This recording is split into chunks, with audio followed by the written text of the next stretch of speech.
Bonjour à tous et bienvenue pour le concours corrigé 2019, concours corrigé par MyPrépa où nous allons voir aujourd'hui un sujet, le sujet HEC 2019 et non pas 2018, c'est une erreur du concepteur. Donc HEC 2019 ECE, l'épreuve de maths 1, et on va le voir en deux temps. On va d'abord voir l'exercice 1, on va voir ce qu'on pouvait faire. Hein. L'objectif de ces vidéos, c'est pas de faire tout le corriger, sinon on y passerait 10 heures, mais c'est de voir quelles étaient les pépites du concours qui se cachent derrière les questions, et puis aussi d'analyser quelques questions où on pouvait un petit peu faire la différence. On va pas toutes les faire, on va en faire quelques-unes.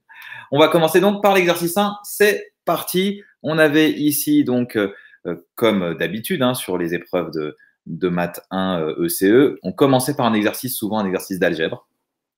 Bon, et là, on commençait gentiment avec du calcul matriciel. Donc, cette première partie, normalement, ça, c'est du tout cuit, enfin, c'est du calcul. Donc, moi, j'aurais clairement commencé par ça. Après, ici, on voit aussi que ça va être du calcul. Il n'y a pas l'air d'avoir trop de complications. Donc, ça aussi, je l'aurais traité, mais bon, pas de questions croustillantes, hein, donc je vais pas m'éterniser là-dessus. Juste là, la matrice M est-elle diagonalisable? Peut-être qu'on est encore dans cette question qui tombe tout le temps au concours où on n'a qu'une seule valeur propre. Et dans ce cas-là, voir si elle est diagonalisable, si elle est symétrique. Bref, il y avait des choses peut-être à observer ici. Donc, vous le ferez en faisant les quelques calculs qu'il y a. Ensuite, on avait, et donc sur cette épreuve de 2019, il y avait beaucoup de questions de Scilab. Et donc là, on avait une question un programme, là, ici, fonction, etc., dont le but, nous dit-on, c'est de multiplier la IM ligne LI sans modifier les autres lignes. Et donc, on fait basiquement l'opération LI, on transforme la ligne I par A fois LI avec A non nul. Et donc là, qu'est-ce qu'ils font? Ils disent, pour J allant de 1 à P, BIJ égale à A fois BIJ. Ça veut dire quoi? Ça veut dire que si j'ai une matrice BIJ, ça va être, alors attendez, je vais prendre du bleu, BIJ, BIJ, je vais couper l'écran en deux, on va prendre notre place sur un beau tableau blanc. Allons-y, donc ici, je suis en page 7. Donc, on a, donc dans cet exercice, on est sur la question 2. Et là, on nous dit, pour J allant pour tout J en fait appartenant à 1P, hein, on nous dit que BIJ est égal à A fois BIJ. Qu'est-ce que ça veut dire ça en algorithmique? Ça, c'est en fait l'élément de la IM ligne JM colonne de la matrice B, mais qui prend les valeurs de A, en fait, hein, parce qu'on nous dit que B égale A, eh bien, à cet élément-là, donc qu'on peut représenter par une case, en fait, hein, ici c'est BI1, là on a BI2, etc., jusqu'à cas général BIJ, et puis, dernier cas, BIP. Bon, eh bien, on va commencer par quand J vaut 1, dans BI1, qu'est-ce qu'on y met? Eh bien, on y met A fois BI1. OK, bon, très bien, ça veut dire que je multiplie, c'est A que multiplie ce qu'il y a dans la case BI1. Mais dans la case BI1, il y a quoi? Il y a en fait AI1. Donc, on a en fait A fois AI1 si on écrit comme ça avec le langage matriciel usuel. Pareil pour BI2, qu'est-ce qu'on a? On a A fois AI2, etc. Et donc, en fait, on comprend que, donc AIP, on comprend effectivement que du coup, dans cette nouvelle matrice, qu'est-ce qu'on va avoir? Eh bien, on va avoir la même matrice que précédemment, sauf que à la IM ligne, puisque ici on est dans la IM ligne, eh bien, on va avoir A fois AI1 plus A fois AI2, etc. Donc, en fait, on va avoir, in fine, A que multiplie AI1. Enfin, pardon, ce n'est pas des plus hein, ici. Hein. On va voir donc la IM ligne, ça va être ça. AI1, AI2, jusqu'à AIP, de tout multiplié par un A. Et donc, on voit bien qu'on multiplie clairement ici la ième ligne de la matrice par A. Donc, bref, là, ici, c'était ça qu'il fallait comprendre dans ce petit programme. Et donc, on nous dit, bah, faites la même chose, donnez le code Scilab de deux fonctions, mais cette fois où on veut que addlig ou addling, bon, et ligne, très heureux, mais voilà, ça, on nous dit de faire donc comme dans l'énoncé, une petite fonction Scilab qui va nous faire, qui à la ligne LI va associer la ligne LI plus B fois LJ, et à la ligne LI, enfin là on va ici dans la deuxième partie, échanger en fait, échanger les lignes, on va échanger la ligne I et la ligne J. Bon ben là, il fallait quand même se battre sur ces questions, parce que ça demande pas grand-chose en Scilab. Il faut connaître quelques notions de syntaxe, mais là, vraiment, sur les sujets d'HEC, et notamment sur celui de cette année, il y avait beaucoup de Scilab, et le reste des questions étaient parfois des questions pas forcément faciles. Donc, si vous n'avez pas du tout fait de Scilab, vous avez fait l'impasse, cette année, c'était sans doute une erreur. Bon, et donc ici, on a, donc là, ici, qu'est-ce qu'il fallait faire sur cette question A, donc de A, ben là, on pouvait faire donc la chose suivante, B, I, J, A, hein, ça c'est eux qui nous le disent. On prend une matrice, hop, comme ça. Donc là, on recopie un peu ce qu'ils ont fait. On recopie le début. Et après, en fait, juste on ajuste par rapport à tout à l'heure. C'est-à-dire que là, ici, de 1 à P, on va à l'élément de la ième ligne km colonne, on associe l'élément de la ième ligne km colonne, hein, plus, donc ça ici c'est LI associe LI, donc ça c'est ce LI associe LI, plus B fois LJ. Donc B fois LJ, et ben B que multiplier c'est une étoile comme ça, fois B J K. Voilà, donc c'est ici, vous ferez exactement ce qu'on a fait tout à l'heure. Après, on rajoute hein, aussi, là, il nous mettait à la fin end et end function, mais là, c'est la même chose. Hein. Donc là, on met après end, et puis end. Voilà.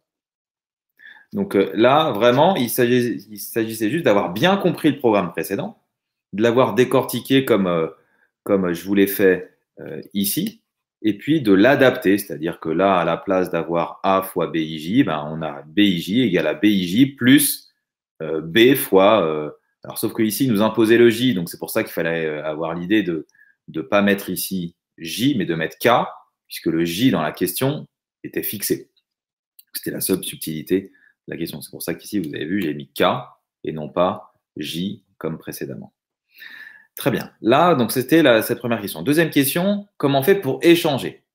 Eh bien là, ici, on pouvait aussi, et là, ça demandait une petite connaissance de la syntaxe Scilab, mais ici, il fallait se souvenir que quand on écrit B, I, deux points, ça renvoie à la ième ligne de B. Ça donne toute la ième ligne de B. Et donc, une fois qu'on avait compris ça, eh bien, du coup, le programme qu'on pouvait proposer ici, c'était toujours pareil, B égale A, et ensuite, B, I, deux points, égale à A, J, deux points, et puis B, J, deux points, donc la nouvelle matrice, hein, qui est égale à A, I, deux points. Voilà, donc ici, sur toute la ième ligne, on va y mettre la jème ligne de A. Et dans toute la jème ligne de cette nouvelle matrice qu'on va former, on va y mettre la ième ligne de A. Et tout le reste, ce sera A. Mais juste à la ième ligne et à la jème ligne, on permute. Donc voilà, donc vous voyez, comme ça, en 3 lignes, sur cette deuxième partie de la question, on pouvait avoir les points. Donc là, vraiment, ici, ça valait le coup d'avoir un petit peu travaillé le Scilab. Là, en question B, expliquez pourquoi la fonction multi-gmat, la multigmat suivante, retourne le même résultat B que la fonction multig. Bon, on a vu que la fonction multig, c'est ce qui permettait de multiplier une ligne, hein, je vous rappelle, hein, c'était celle du début, de multiplier une ligne, la ligne I, par A. Bon, ben, voyons voir ce que ça nous donne, cette question B. Bon, ben, cette question B, moi, je me serais battu aussi là-dessus. Parce que franchement, avec un peu de connaissance de Scilab, on y arrive. On y va. Alors là, ici, on va un peu décortiquer tout ça. D, donc là, il faut l'écrire. Hein. Donc D, qu'est-ce que c'est D hein, INN, c'est en fait la matrice identité où il y a la matrice identité où il n'y a que D1 sur la diagonale. Sauf que ici, le I étant fixé, à la ligne I colonne I, on ne met pas 1, mais on met A. Donc, ça veut dire que là, il la transforme. Et donc, cette matrice devient que D1, ensuite un A ici, et ensuite que D1. OK, et donc là, on est à la IM ligne, IM colonne. OK. Bon, et après, ils nous disent, faites à la matrice D, vous allez lui associer la matrice D fois A. OK? Bon, et bien là, on y va. Ça nous fait quoi ce truc? Donc, si je fais D fois A, qu'est-ce que c'est D fois A? D fois A, ça nous fait donc que D1 et puis un A ici, et après que D1. Pardon, que D1. Fois A. Alors A, du coup, ça nous fait A11, A12. Ça, si vous n'êtes pas habitué, hein, généralement, vous n'aimez pas ce genre de notation-là. A12, A1N, A21, A22, A2N, etc. Et après, on fait le produit. Alors ici, si vous ne voyez pas comment faire ce produit, faisons simple pour que vous y voyez clair. Si on fait une matrice 3-3, on va faire 1, A, 1. On va faire simple. Que multiplie A1, 1, A1, 2, A1, 3, A2, 1, A2, 2, A2, 3, et A3, 1, A3, 2, A3, 3. Quand je multiplie ça, qu'est-ce que j'obtiens? On voit que ici, 1 fois A1, 1 plus 0 fois A2, 1 plus 0 fois A3, 1. Bref, ici, on obtient, le premier élément, c'est A1, 1. Ok, ça ne bouge pas.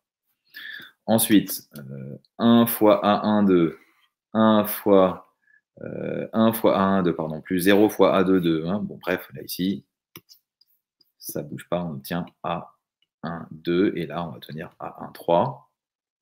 Maintenant, on va bien regarder ce qui se passe sur la deuxième ligne. Parce que là, 0 fois A1, 1 plus A fois A2, 1 plus 0 fois A3, 1. Donc, ça fait A fois A2, 1. A fois A2, 1. Et là, en fait, ça va être pareil. Ça va être A fois A2, 2 et A fois A2, 3. Je déborde. Et en bas, la dernière ligne, elle ne bouge pas, en fait.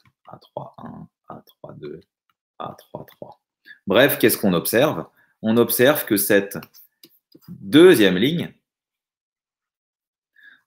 ici, cette deuxième ligne a été multipliée par A.